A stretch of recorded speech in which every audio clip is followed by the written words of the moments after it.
नमस्कार, ये है सच की पड़ताल। मैं हूं नगमा। इजराइल और हमास के बीच जो जंग जारी है, आज उसके पूरे 1 महीने हो गए हैं। यानी कि ये 8 अक्टूबर की तारीख थी जब हमास ने इजराइल पर वो बहुत बड़ा आतंकी हमला किया, ताबड़तोड़ हमले किए, जिसमें 1400 लोगों को मार डाला। और सबसे बुरा ये था कि इस हमले में घरों में घुसकर आम लोगों, महिलाओं और बच्चों पर जो अत्याचार हुए और जिस तरह से उन्हें मारा गया, उसके वीडियो बनाए गए और उन्हें पूरी नृशंसता से वायरल करने की कोशिश हुई, जो तस्वीर दुनिया ने देखी। भारत सहित दुनिया ने इसकी उचित और ज़रूरी आलोचना की। लेकिन अब उसके बाद से इजराइल ने जो पलटवार किया वो 1 महीने से जारी है। अब ये देखना है कि गाज़ा में क्या हो रहा है। इजराइल बदला लेने पे तुला है और कह रहा है कि जब तक बंधक नहीं छोड़े जाएंगे वो ये हमला नहीं रोकेगा। जंग के जितने भी नियम हैं वो टूट चुके हैं। इंसानियत की तमाम हदें पार कर दी गई हैं। गाज़ा पट्टी में अब तक 10,000 से ज़्यादा लोग मारे जा चुके हैं। इस 1 महीने में जब इजराइल ने यह हमला किया है, इसमें 4,100 से ज़्यादा बच्चे हैं और 15 लाख से ज़्यादा लोग अपने घरों से बेदखल हो गए हैं। इनके पास घर नहीं है। एक बहुत बड़ा रेफ्यूजी संकट खड़ा हो गया है। इजराइल ने खुद बताया है कि रविवार के बाद 24 घंटों में उसने 450 ठिकानों को निशाना बनाया है। इजराइल का कहना है कि वो हमास को निस्त नाबूद करेगा।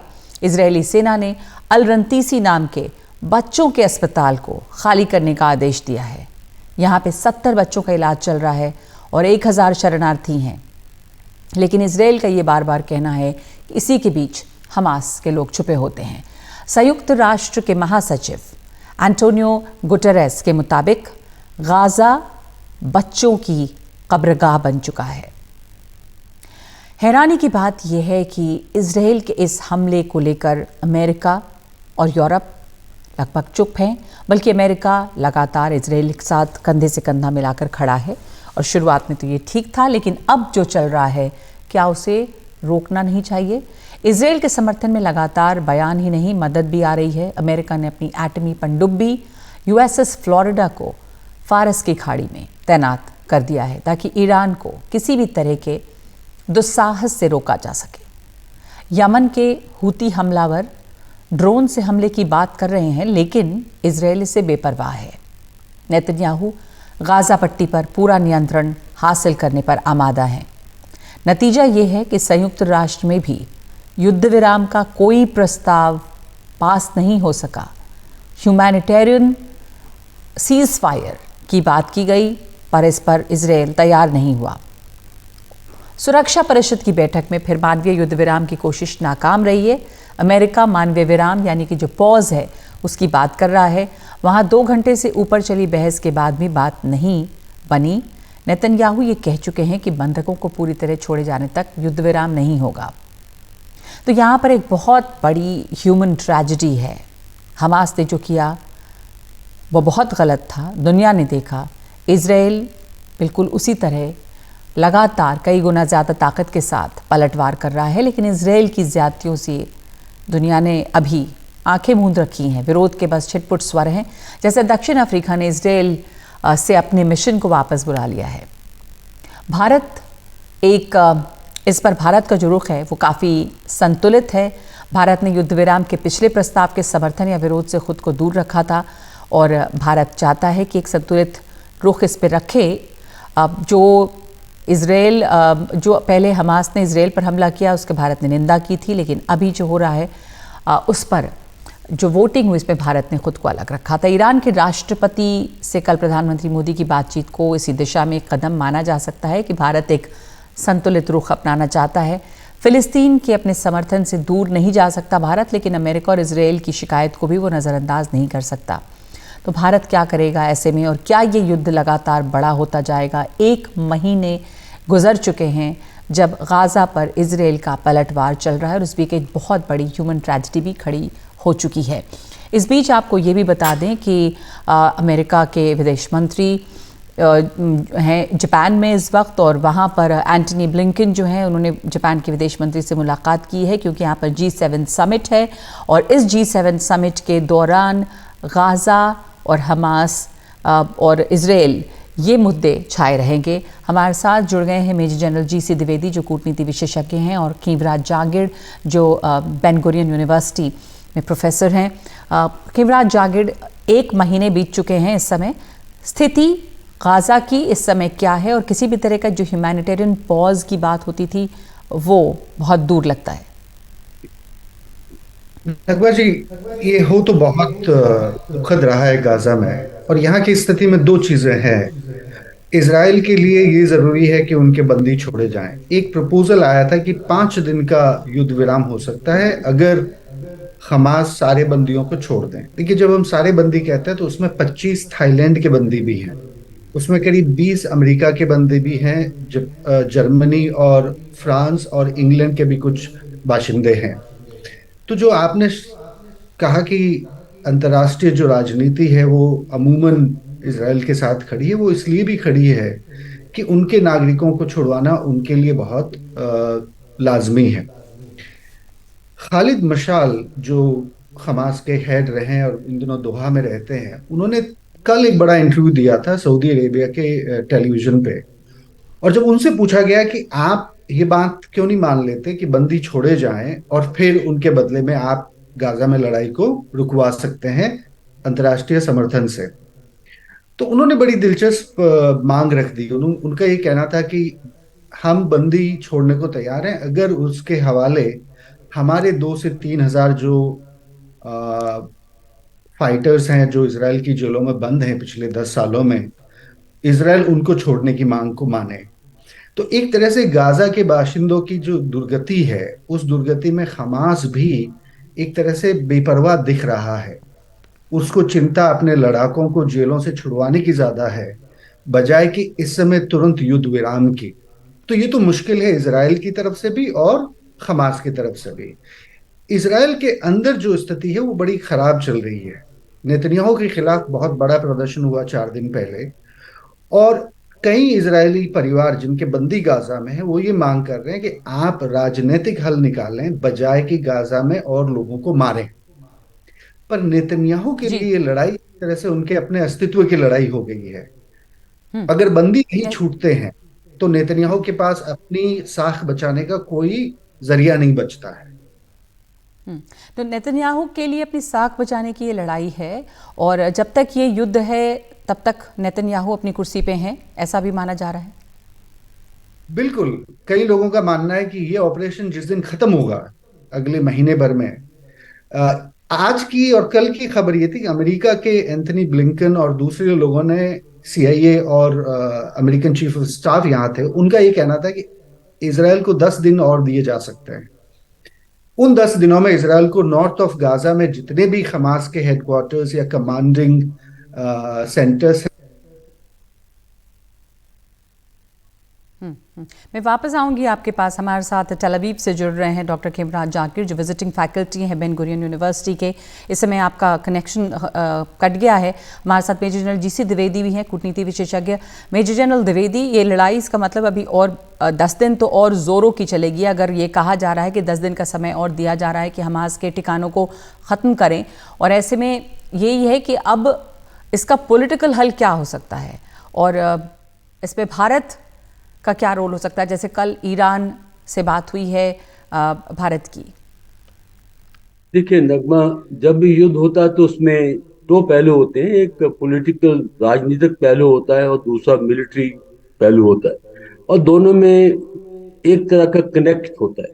पर ये जो ऐसे हालात में जब युद्ध होता है तो युद्ध की जो हालात है उस पर निर्भर करता है कि पॉलिटिकल हल क्या निकलेगा। क्योंकि जो आपकी जमीन पर या लड़ाई के मैदान पर पोजीशन होती है उसी के मद्देनजर रखते हुए आप पॉलिटिकल बार्गेनिंग या पॉलिटिकल सॉल्यूशन की ओर बढ़ते हैं। तो इस समय जो युद्ध है ये पूरा जोरों शोरों में है। और देखिए, 1 महीना जैसे बताया आपने हो गया है, तो अभी क्या है कि युद्ध की हालात क्या है ये समझना होगा कि दोनों पक्ष जो हैं उनके युद्ध के मुद्दे क्या हैं। इसराइल का मुद्दा है कि हमास का सफाया करना, उसके लिए उनको पूरा कब्जा चाहिए गाजा के ऊपर। अगर कब्जा नहीं होता तो हमास का सफाया इसके नहीं हो सकता पॉलिटिकल है। सॉल्यूशंस क्या दिखते और हैं दूसरा इस समय? क्या दूसरा क्या पुलिट हल हाँ हो सकता है क्या इसका? दूसरा पॉलिटिकल सोल्यूशन आप बता रहे, देखो जी इसके पॉलिटिकल सोल्यूशन पर काफी चर्चा वार्तालाप हुआ है कि देखो, दो देश बनने चाहिए, एक पैलेस्टीन और एक इजराइल, पर उस पे कोई सहमति नहीं हो पाई है। और अभी आप जो देख रहे हैं कि जब तक गाजा का हल नहीं निकलता है तो कोई पॉलिटिकल सोल्यूशन नहीं निकलेगा, क्योंकि इजराइल पर बहुत प्रेशर है पब्लिक प्रेशर, कि अगर हमास का सफाया नहीं होता है तो नेतन्याहू की गवर्नमेंट नहीं टिक सकती जी है। और जी। इसलिए तो उनके लिए बहुत लाजमी हो गया है कि किसी न किसी तरह जीत हासिल की जाए गाजा के अंदर। अगर गाजा का हाँ युद्ध जो है जिस तरफ जाएगा उसी तरफ पॉलिटिकल सोल्यूशन जाएगा। पर पॉलिटिकल सोल्यूशन दो तरह का है। एक तो इमीडिएट सोल्यूशन हो सकता है कि सीज फायर हो जाए, कैजुअलिटी कम हो, और कोई ना कोई नेगोशिएशन का तरीका शुरू हो जाए। वो तो इमीडिएटली है। पर और लॉन्ग टर्म जी सोल्यूशन प्रोफेसर तो यही है कि प्रोफेसर पहले जहांगीर, जी प्रोफेसर जहांगीर हमारे साथ जुड़ गए हैं। आप जो बात कर रहे थे इसके पहले कि 10 दिन का समय, जैसे अमेरिका भी कह रहा है कि हमास के तमाम ठिकानों को वो ख़त्म करें, और इस समय G7 की जो बैठक हो रही है जापान में, जहां एंटनी ब्लिंकन हैं, तो यही मुद्दा छाया हुआ है। जापान ने भी ये समर्थन ज़रूर किया है, पर ये सब चाह रहे हैं कि किसी तरह का सीज़ फायर हो। तो क्या आपको लगता है कि कुछ इस पे बातचीत, इस तरह का कोई हल निकल सकता है कि कोई एक समय सीमा हो और उसके बाद कुछ कंसेशंस हो? नकवा जी, इसके हल निकलने में सबसे बड़ी जो संभावना है वो उन बंदियों की है। अगर बंदी, देखिए इजराइल ने 6 से 7 दिन पहले जब अपनी आर्मी भेजी थी गाजा के अंदर, तो उनको एक बंदी को छुड़ाने का मौका मिला था। एक फीमेल सोल्जर को वो छुड़ा के लेके आ गए थे, जो 7 अक्टूबर को अगवा की गई थी। अगर अगले 7 दिन में, 10 दिन में इजरायली आर्मी को दूसरे बंदियों तक पहुंचने की कोई संभावना दिखती है, तब तो बड़ी एक कामयाबी के साथ ये युद्ध विराम हो सकता है। और अगर हमास अपने रेसिस्टेंस को, जो कि उन टनल्स के अंदर उनकी बड़ी कामयाबी है, उनको वो रोके रखते हैं कि इसराइल की भले ही जमीनी कार्रवाई चलती रहे, पर जमीन के अंदर जो चीजें उनकी कायम है वो बस बच बच जाए, तो फिर हल निकालना बड़ा मुश्किल होगा। उस सूरत में एक ही चीज हो सकती है कि जब अमेरिका और यूरोप के देश इसराइल से कहेंगे कि अब आप मिलिट्री कार्रवाई को इंडेफिनेट पीरियड तक नहीं ले जा सकते, आप बंदियों को छोड़िए और हम हमास से आपके बंदी छुड़ाएंगे, तो फिर जी बात मेरे ख्याल से इसराइल को वो माननी पड़ेगी जो हमास पहले ही दिन से कह रहा है। 7 अक्टूबर को एक बात कही गई थी इस्लामिक जिहाद से कि हम बंदी तब छोड़ेंगे जब हमारे लड़ाके इजरायली जेलों से छोड़े जाएंगे। तो ये पर क्या संभावना ये है। अब पॉसिबिलिटी इसराइल हो अगर, सकती है इसराइल को? ये तो वही होगा जैसे घुटने टेकने वाली बात, और नेतन्याहू इसके लिए तैयार नहीं है। वैसे भी वो कह रहे थे कि अगर वो रोक देंगे युद्ध तो एक तरह से आतंक के सामने ये हारना होगा, तो वो बंदी छोड़े। और हमास जाहिर है कि गाजा के आम लोगों की परवाह नहीं करता। ये बात तो बड़ी दुखद है। अभी हमास के एक स्पीकर थे 3 दिन पहले, उनसे एक अरब चैनल ने पूछा कि आपने जब इतनी सारी टनल्स बनाई, सिर्फ उत्तरी गाजा में उनके पास 400 किलोमीटर की टनल्स हैं, तो कहा कि आपने कभी बंकर क्यों नहीं बनाया जहां लोग जाके हवाई हमले से बच सकते हैं? तो उन्होंने कहा कि नहीं, टनल हमारे लड़ाकों के लिए है, गाजा के बाशिंदों की जिम्मेदारी यूनाइटेड नेशंस की है। जी तो हमास वाकई में अपनी लापरवाही तो दिखा ही रहा है, पर जो मुश्किल अब ये नेतन्याहू की है। जी, ये चर्चा यही हावी है G7 पे भी। तो प्रोफेसर जहांगीर, ये आपको इस समय लग रहा है यूएस का क्या रोल अब इसमें हो पाएगा? जाहिर है कि यूएन ने जो ह्यूमैनिटेरियन सीज़फायर की बात की थी वो तो नहीं मानी इसराइल ने, बट अभी यूएस का क्या दखल इसमें और हो सकता है? मेरे ख्याल से 10 दिन बाद स्थिति यूएस की बहुत बदलेगी।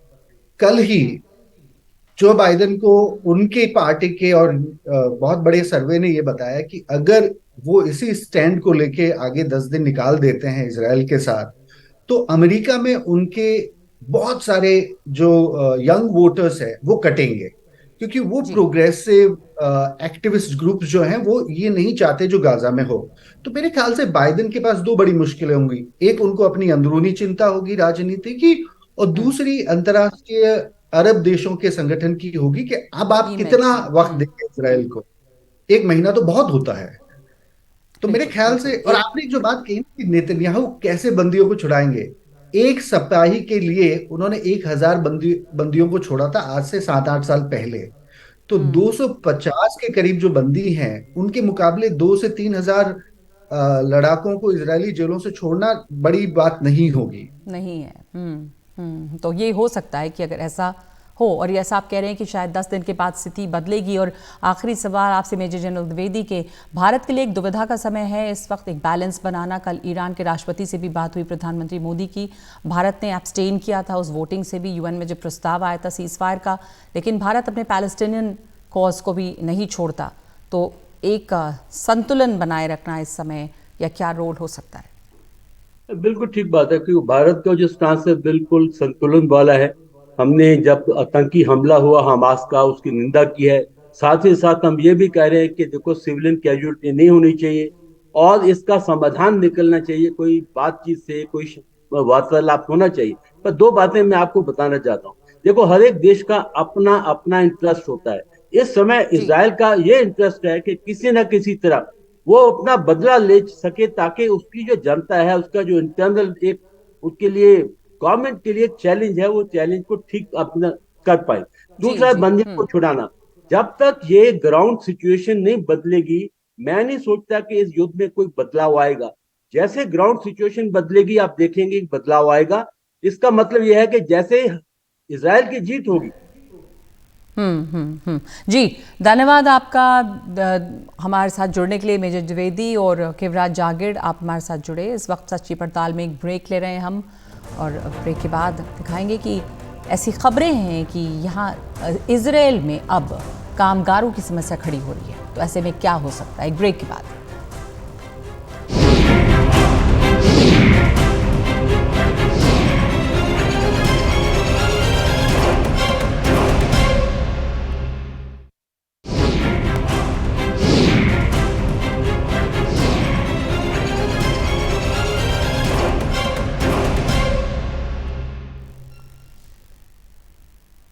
और अब ये भी खबर आ रही है, हालांकि इसकी कोई पुष्टि नहीं की है मिनिस्ट्री ऑफ एक्सटर्नल अफेयर्स ने, लेकिन ये खबर आ रही है कि इजराइल की बिल्डर इंडस्ट्री ने अपनी सरकार से कहा है कि वो भारत से करीब 1 लाख निर्माण कामगारों को लाने के लिए बात करें। दरअसल हमास के हमले के बाद 90,000 फ़िलिस्तीनी कामगारों का वर्क परमिट रद्द किया जा चुका है। उनकी जगह लेने के लिए कम से कम इतने ही कामगार इजराइल को चाहिए। मई में भारत और इजराइल के बीच 42,000 निर्माण कामगारों को भेजने का एक समझौता भी हुआ था, जो कंस्ट्रक्शन वर्कर्स हैं। अब इजरायली बिल्डरों को उम्मीद है कि उन्हें भारत से मदद मिल सकती है। हालांकि इस मामले में भारतीय विदेश मंत्रालय ने कोई टिप्पणी नहीं की है, लेकिन इस तरह की ये खबरें आ रही हैं।